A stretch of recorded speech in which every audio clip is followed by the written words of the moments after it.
Imagine being so totally mortified by a minor social faux pas, something as completely mundane as a sneeze, that your internal organs physically rupture and you die. Right. It sounds insane. I mean, I don't just mean you want the ground to swallow you whole. I mean, your body actually gives out and you drop dead on your living room sofa. Yeah, it sounds like a cartoon, honestly. No, it totally does.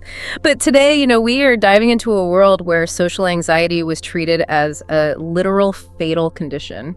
And it is a terrifying premise, really, because it takes an invisible internal pressure, the sheer crushing weight of carrying what people think of you, and it forces it to manifest physically. Exactly. We're looking at a society where the hierarchy was so rigid and the human soul was so heavily bureaucratized that a bruised ego could become a terminal diagnosis. And the craziest part is that, while our time machine today is set for 19th century Tsarist Russia, the existential dread we are going to unpack is startlingly modern. Oh, absolutely. Like, if you have ever hit reply all on a company email by mistake and spent the weekend convinced your life is over, I mean, you are going to recognize yourself in this material. Because the human craving for validation, it hasn't changed. The mechanisms of humiliation are practically identical. Yeah, they really are. Our mission for this deep dive today is a profound philosophical analysis of human vanity, that desperate need for external validation, and the fatal traps of hierarchical thinking. Yes, and our guides into this psychology are two masterful short stories by the legendary Russian author Anton Chekhov. We are looking at the tragicomedy of the death of a government clerk and contrasting it with the absurd, just mind-boggling story called Joy. And the source material stack is really fascinating today. It's amazing. We have a collection of Arabic readings and translations of Chekhov's works.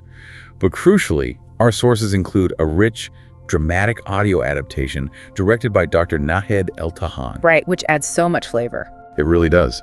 Because this isn't just a dry, straightforward reading of a translated text. It is a full dramatization. They have added dialogue, character context, and emotional weight to the original text. Which gives us an entirely new, incredibly vibrant lens through which to view these classic 19th century stories. Definitely. Which is necessary because when you strip away the layers, I mean, the inciting incident of the death of a government clerk is literally just a guy sneezing at an opera. A single sneeze. Right. So let's set the scene. We are at the Arcadia Theater. It is a wonderful, glamorous evening. Our protagonist is Ivan Dmitrich Chervyakov. A wonderfully ordinary, mid-level government clerk. Very ordinary. He is sitting in the second row, looking through his opera glasses at the performance of Les Cloches de Corneville. And the text explicitly states he is at the absolute peak of enjoyment. Which is a rare moment of pure aesthetic pleasure for him. Yeah, his life is usually pretty dull. Right. It's otherwise defined by paperwork and subservience. He is momentarily lifted out of his drudgery. For this one evening in the dark theater, he isn't a cog in the imperial machine. He is just a human being enjoying art. Exactly. But, life is full of surprises. Suddenly, his face contorts, his eyes cross, his breathing stops. He takes the opera glasses down, leans forward, and lets out a massive sneeze. Just a total bodily reflex. Right. And I love how the source material frames this moment philosophically. The text makes it a point to say that sneezing is not forbidden for anyone, anywhere. Peasants sneeze. Police officers sneeze. Even privy councilors, the absolute highest officials on the land, they sneeze too. Exactly. It's universal. And Chekhov was a medical doctor by trade. He famously said that medicine was his lawful wife and literature was his mistress. That's such a great quote. It is. And he looks at humanity with the clinical, detached eye of a physician. So when he focuses on a sneeze, he is deploying it as the ultimate biological equalizer. Oh, wow. I never thought of it like that. Yeah, it represents undeniable, messy human nature. It is a fundamental law of physics and biology that temporarily erases the entire social class system. Because for the split second of that sneeze, Ivan is not a lowly clerk. Right, and the people around him are not high society elites. They're all just biological organisms expelling air. The problem is that equality only lasts for the duration of the exhale. Exactly. The real world comes crashing back instantly. Because immediately after the sneeze, Ivan wipes his nose with his handkerchief. He is a polite guy, so he looks around to make sure he didn't disturb anyone. And that is when the absolute horror sets in. Sure dread. He realizes that he has accidentally sprayed the bald head and the neck of the old man sitting directly in front of him in the first row. And the geography of the theater is so important here. Ivan is in the second row. The man he sneezed on is in the first row. It's a literal representation of their social standing. Precisely. Because the man in front of him is no ordinary theater patron. No, it is General Bryzhilov. He is a high-ranking official from the Department of Railways. Now, the sources note that Ivan does not work in the Department of Railways. Right, they were in different departments entirely. So Bryzhilov is not his direct boss. He has no immediate authority to fire him.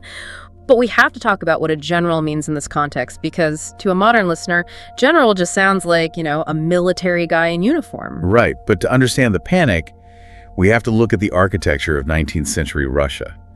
This was a society entirely defined by Peter the Great's table of ranks. Okay, so what exactly was that? It was a rigid, formal list of positions and ranks in the military, government, and the royal court. Everything was categorized into 14 grades. A clerk like Ivan was somewhere near the bottom, perhaps grade 9 or 10. And what about the general? A general, even a civilian one in the railway department like Bryzhilov, was a grade 3 or 4. Wow. So that they aren't just in different tax brackets, they are practically different species under the law? The social chasm is vast. A grade 3 official could crush a grade 9 official without a second thought. The hierarchy was the very fabric of reality. So Ivan's immediate reaction is pure panic. He leans forward and whispers frantically into the general's ear, "Excuse me, Your Excellency, I spattered you. I didn't mean to." And the general's reaction is entirely reasonable. Yeah, he just wipes his head with his glove and mutters, "Never mind, never mind." He just wants to watch the show. But Ivan can't let it go. He keeps leaning in, swearing to God he didn't mean it. Finally, the general gets annoyed and says, "Oh, be quiet, please. Let me listen." Right, because in the objective physical world, the incident is entirely over. The biological function occurred, the social contract of the apology was fulfilled, and the superior officer granted his absolution. Albeit a little brusquely. Sure, but he did grant it. The general just wants to watch the play. Which brings us to a phenomenon everyone listening to this has probably experienced. Think about the CEO of another department sending out a deeply serious, very somber, company-wide email. Oh no. I can see where this is going. Right. You are scrolling on your phone, your thumb slips, and you accidentally hit the laughing face emoji reaction. The ultimate modern nightmare. You realize it instantly. Your stomach drops. You might quickly reply to the CEO saying, "So sorry, typo, my phone slipped." And the CEO probably deletes your email without even opening it. Exactly. Because they are running a multinational corporation and they don't care. But you are sweating bullets for the rest of the week, wondering if HR is drafting your termination papers. That's such a perfect analogy. The friction point doesn't exist for the person with the power. They have completely moved on. Right. But for the person at the bottom of the power dynamic, the event has only just begun. The power imbalance creates this psychological echo chamber. And Ivan's echo chamber is agonizing. During the rest of the opera, he is sitting there in the dark, smiling this hollow, idiotic smile. He isn't watching the performance anymore. Not at all. The music means nothing to him. He is entirely consumed by anxiety. So when the intermission hits, he approaches General Bryzhilov again. And the text notes, he walks somewhat sideways, which is such a pathetic, submissive, physical detail. It really is, like a crab. So he apologizes again. And the general, who is understandably losing patience, says, "I had forgotten it, and you keep talking about the same thing." And as he says this, the general twitches his lower lip in annoyance. Yes, that tiny twitch. That tiny microscopic twitch of the lip is the catalyst for Ivan's complete detachment from reality. Really? Just a lip twitch? Yes, because Ivan internalizes that slight physical movement as a massive, deceptive lie. He tells himself, he says he forgot, but there is malice in his eyes. He doesn't even want to talk. So he thinks the general is secretly plotting against him. Exactly. Ivan convinces himself that the general didn't interpret the sneeze as a biological accident, but as an intentional act of disrespect, like an intentional spitting. Hold on, I have to stop you there, because this just sounds like a guy with severe clinical OCD or like severe generalized anxiety. I can see why you'd say that. I mean, the general literally wiped his head, told him twice to forget it, and just wanted to watch the show. Why are we treating this as a commentary on the bureaucracy, rather than just Ivan having a severe, undiagnosed mental health issue? Well, I see the temptation to pathologize Ivan individually, and certainly his reaction is extreme. But we have to look at the environment that cultivated that reaction. Okay, fair enough. In an autocracy, paranoia is not a mental illness. It is a survival skill. Wow. Survival skill. Yes. The system is designed to make people like Ivan overthink every interaction with authority. When your entire livelihood, your housing, and your social standing depend on the arbitrary goodwill of those above you, you cannot afford to take a superior's words at face value. So you're saying the system trained him to read between the lines even when there are no lines to read? Precisely. If a general can ruin your life with a snap of his fingers, you start looking very closely at his fingers. That makes total sense. Yeah. Ivan's anxiety isn't a glitch in his brain. It is the Tsarist system working exactly as it was designed to work. It ensures absolute, unquestioning compliance through internalized terror. The dramatic audio adaptation, The Source, directed by Dr. Nahed Eltahan, actually builds out this context beautifully. It adds so much depth. In the audio drama, we get these original scenes set before the opera even begins. We meet Ivan's colleague, Smirnov, and their director, Vladimir. Right, which isn't in the original short story. Exactly. The director actually gifts Ivan this opera ticket as a reward for his hard work. So it is framed not just as a night out, but as an entry into a world where Ivan does not normally belong. The director tells him, "I know you've never attended the opera, but you will see a beautiful world." And then he gives Ivan a direct order. He says, "Do not forget to pay attention to your appearance. The elite of society will be there." So he's under immense pressure before he even sits down. Yes. Ivan isn't just going to see a play. He has been deployed into high society by his boss. He is carrying the weight of his department's reputation and his own potential promotion on his shoulders. That changes the psychological landscape completely. He is hyper-aware of his own illegitimacy in that space. He is an intruder in the first-class cabin. Like he's trespassing. Exactly. Yeah. Any mistake he makes isn't just a faux pas. It is proof that he does not belong among the elites. We also get this incredible dialogue in the audio drama between Ivan and his wife, Patricia, before he leaves for the theater. That scene is crucial. Ivan is telling her about the ticket and the elites, and Patricia gives him a proverb. She tells him, "Side me for the IXEA," which translates to "the eye cannot rise above the eyebrow." It is a striking, deeply fatalistic metaphor. It really is. In Western cultures, we might say know your place or stay in your lane. But those imply a social rule that could theoretically be broken. Like you could merge into the other lane if you really tried. Right. But the eye cannot rise above the eyebrow implies biological destiny. The eyebrow is physically fixed above the eye. The hierarchy is natural, anatomical, and unchangeable. So she's warning him. She is reminding him that no matter how dressed up he gets, he is still just the eye looking up at the eyebrow. Patricia is incredibly complicated. In that exact same conversation, she openly mocks these wealthy elites. She does. It's fascinating. She calls them empty people of no real benefit. She says they just hide behind fine clothes and go to these events to hunt for young girls to marry. She sees right through the facade. She even says that if she weren't poor, she would go to a party like that and dazzle everyone, implying she's inherently better than them. The dramatization perfectly captures the cognitive dissonance of class anxiety. There's an ingrained reverence for the hierarchy, the belief in the eye and the eyebrow. But simultaneously, there's a simmering, bitter recognition that the people at the top are completely vacuous. And Ivan just absorbs all of this. Yes. He reveres the general, he is terrified of the general, and yet somewhere deep down, he suspects the general is an empty suit. This cocktail of reverence, fear, and resentment is what makes the sneeze so explosive. So the opera is ruined. The night is a disaster. Ivan's anxiety is too big for the Arcadia Theater, so he carries it home. He brings the panic into his safe space. He confesses his crime to Patricia. Now, originally she is terrified, but calms down a bit when she realizes Brizhelov isn't his direct boss. But she still insists on a devastating course of action. Which is so telling about their mindset. She tells Ivan he must go and apologize properly in society. Her reasoning highlights the true nature of their fear. She says, otherwise he will think you don't know how to behave in society. So she isn't worried about the sneeze at all. Not at all. She's worried about the performance of class obedience. The audio drama expands on this, having Patricia tell him he committed a great sin. Not a mistake, a sin. A moral failing. Right. She pushes him to go to the official reception room on Tuesday. So Ivan begins this whole ritual. He goes out and gets a haircut. He puts on a brand new formal uniform. And the next day, he marches over to the general's reception room. The haircut and the uniform elevate the apology from a personal interaction to a state function. It's like he's preparing for a diplomatic summit. Exactly. Ivan is stripping away his messy biological humanity humanity that sneezed in the first place, and replacing it with the rigid, regulated identity of the bureaucracy.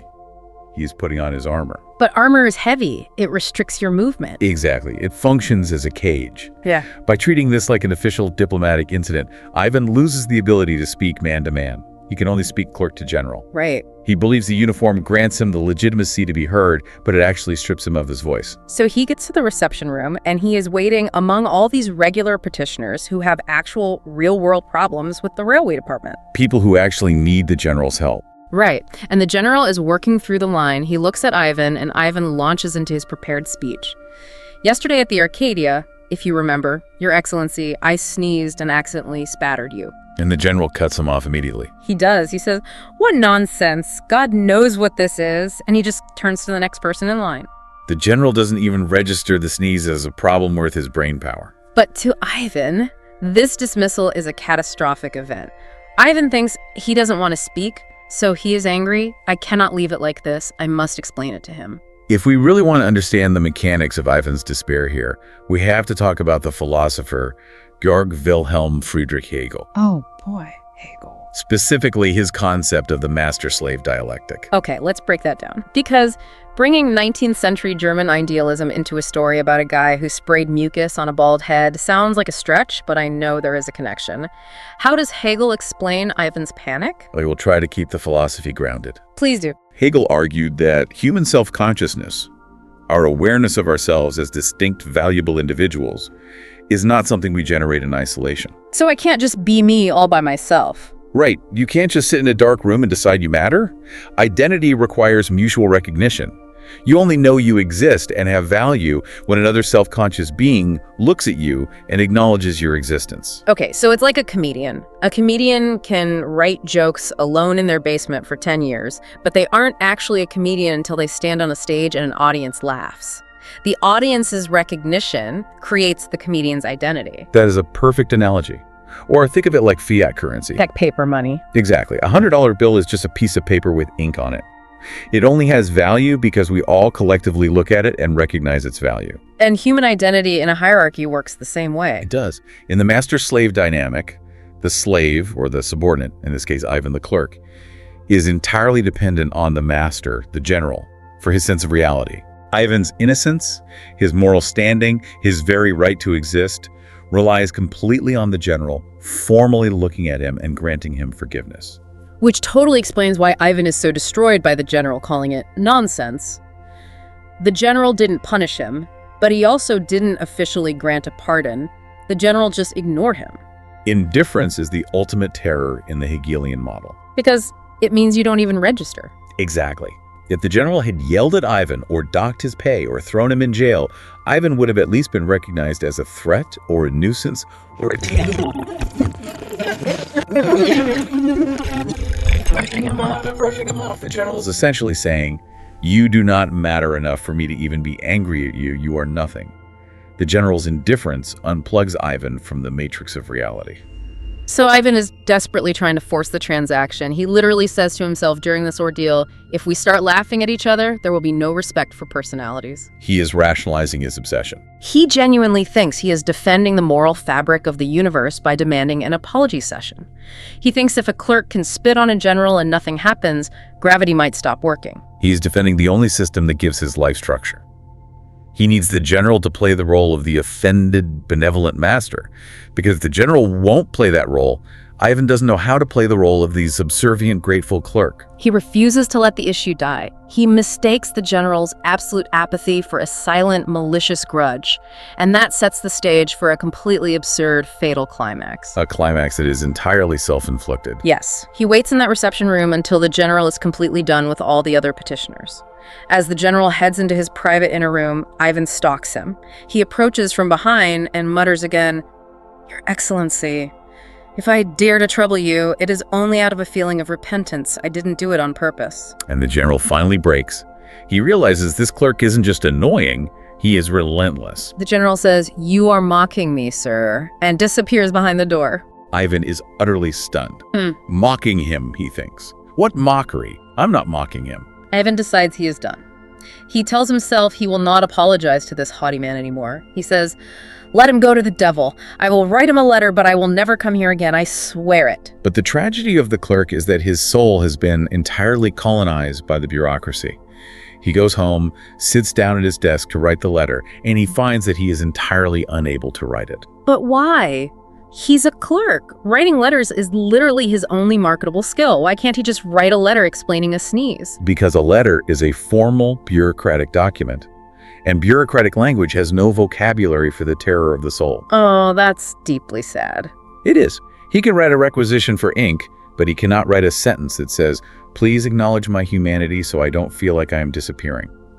He realizes that a letter won't force the general to look him in the eye. Because a piece of paper cannot grant the Hegelian recognition he desperately needs. Exactly. He has to extract it in person. So, breaking his own vow, he returns to the general's office the very next day. The worst possible move. The absolute worst. The general looks at him with these deeply questioning, probably exhausted eyes. Ivan starts stammering. "I came yesterday and troubled your excellency. Not to mock you, as you deign to say. I was apologizing because I sneezed. I would never dare to mock you." This is the moment the general loses all composure. Yeah. The source text describes the general's face turning purple. Just total rage. Yes, he starts shaking with rage. He stomps his foot on the ground and screams, "Get out! Get out of here!" It is a violent, explosive rejection, and Chekhov's description of what happens next to Ivan is so incredibly visceral. The translation says something tore in Chervyakov's stomach, or his abdomen. It's physical rupture. Something physically rips inside his body. He backs out of the door. The text says he is unable to see or hear anything. He walks out into the street, just dragging his legs. He is walking like a broken machine. The life force has been unplugged. We see the somatic realization of psychological collapse. He gets home. He walks into his house mechanically. He doesn't speak to Patricia. And the source material highlights this final image so specifically. He lies down on the sofa without taking off his uniform, and he dies. We have to pause and ask the medical question here. What actually killed Ivan? Right, because a sneeze doesn't kill you. As a doctor, Chekhov knew that people do not die from embarrassment in a literal sense. There was no pathogen. There was no physical trauma from the general. So what was it? What killed him was the total, catastrophic collapse of his worldview. The structure he worshipped, the hierarchy he dedicated every waking moment to upholding, violently expelled him. When the general screamed, "Get out!" he wasn't just kicking Ivan out of the office, he was kicking him out of existence. And the symbolism of him dying in his uniform cannot be overstated. By failing to remove the uniform, Chekhov shows us that Ivan did not die as Ivan Dmitrich, the inhuman being. He didn't die as a husband or a man. No, he died as a government clerk. The system he clothes himself in literally became his shroud. It suffocated him. What gets me is how chillingly quiet that final line is. There's no dramatic musical swell. There are no final words of wisdom or a deathbed confession. It just says he lay down on the sofa in his uniform and died. It's very abrupt. It forces the reader to sit with the absolute insignificance of his death. The bureaucratic machine won't even notice. They will just hire another grade 9 clerk tomorrow morning. Exactly. Ivan's entire existence and his death meant nothing to the system he worshipped. It is the ultimate tragedy of outsourcing your identity to a structure that is structurally incapable of caring about you. That's beautifully put. But let's take this psychological mechanism, the need to be perceived by the system, and invert it completely. What if the anxiety isn't a fear of being punished by the system? Okay, where are we going with this? What if it is a desperate, burning desire to be acknowledged by the system, no matter how humiliating that acknowledgement is? This brings us to the second story in our sources, the philosophical inverse of Ivan. Ah, yes, the story called Joy. Featuring a young man named Mitya Kuldurov. Mitya provides a necessary counterweight to Ivan. If Ivan dies from the terror of negative perception, Mitya shows us the intoxicating high of any perception at all. Let's establish Mitya's standing. He is a collegiate registrar. Now, the translator's source notes clarify exactly what this means in Tsarist Russia. A collegiate registrar is grade 14 on the table of ranks. The absolute bottom. He is at the absolute bottom rung of the civil service ladder. He is the plankton of the bureaucracy. He is a nobody in a society that aggressively and exclusively only values somebody's. To be grade 14 is to be practically invisible to the state. The story starts at midnight. The Kuldurov apartment is asleep. The parents are in bed. The brothers are asleep. Mitya's sister is lying in bed, reading the last page of a novel. Suddenly, Mitya bursts into the apartment. Just shattering the peace. He is wildly disheveled. His hair is flying everywhere, but he is completely ecstatic. He is pacing rapidly through all the rooms, waking everyone up in an absolute frenzy. His parents are shocked. They're asking where he came from, why he is awake, what is wrong with him. And Mitya is just screaming with joy. He literally collapses into an armchair because his legs cannot support the weight of his own happiness. He is overwhelmed by it. He shouts, "All of Russia knows me now. All of Russia." He explains that previously only his family knew that a collegiate registrar named Mitya Kuldarov existed, but now the entire country knows his name. The contrast to Ivan is immediate and striking. Ivan wanted to erase his mistake, to sink into the floor, to be invisible so as not to disturb the power structure. Right, Ivan just wanted to disappear. Mitya is starving for the exact opposite. He is profoundly malnourished when it comes to social perception. Mitya forces his father to read a newspaper clipping he brought with him. He tells his mother to frame it and keep it forever. The father puts on his glasses. The mother crosses herself in front of the religious icon, treating this newspaper like a sacred text, and the father starts reading. And the article is just... it is so unbelievably humiliating. It really is. The content of the article is the punchline of the story, but it also carries the entire philosophical weight of Chekhov's critique. What exactly does it say? The father reads it out loud. It says that on December 29th at 11:20 p.m., the collegiate registrar Mitya Kuldarov, and Mitya keeps interrupting, screaming, "See! See, they used my full name and my title," was walking out of a tavern, highly intoxicated. So the newspaper explicitly documents his public drunkenness for the entire city to read. Yes. And it gets worse.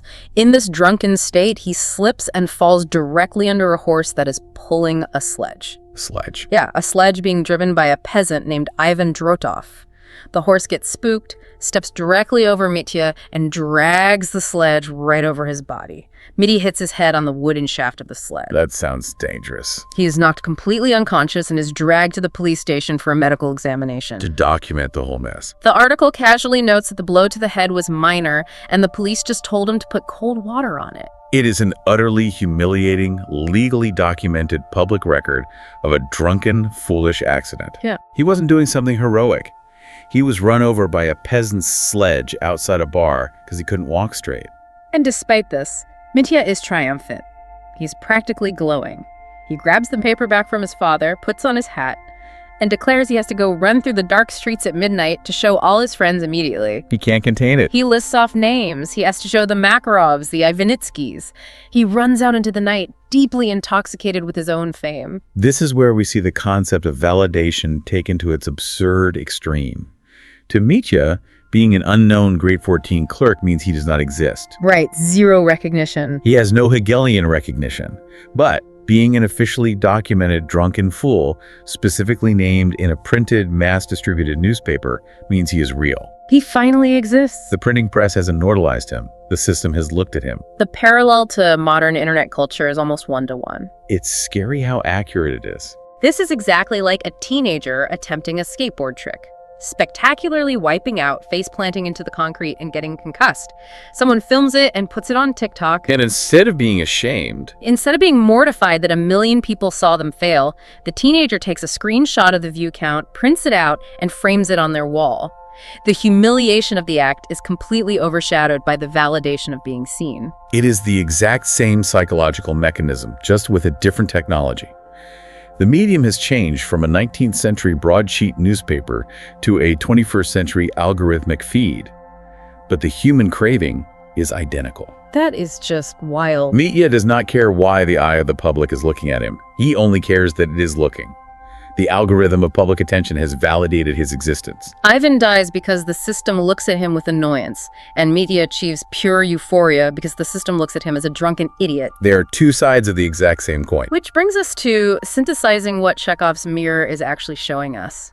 If we synthesize the underlying themes of both the death of a government clerk and joy, we arrive at a profound, if unsettling, realization about the locus of human identity. What's the realization?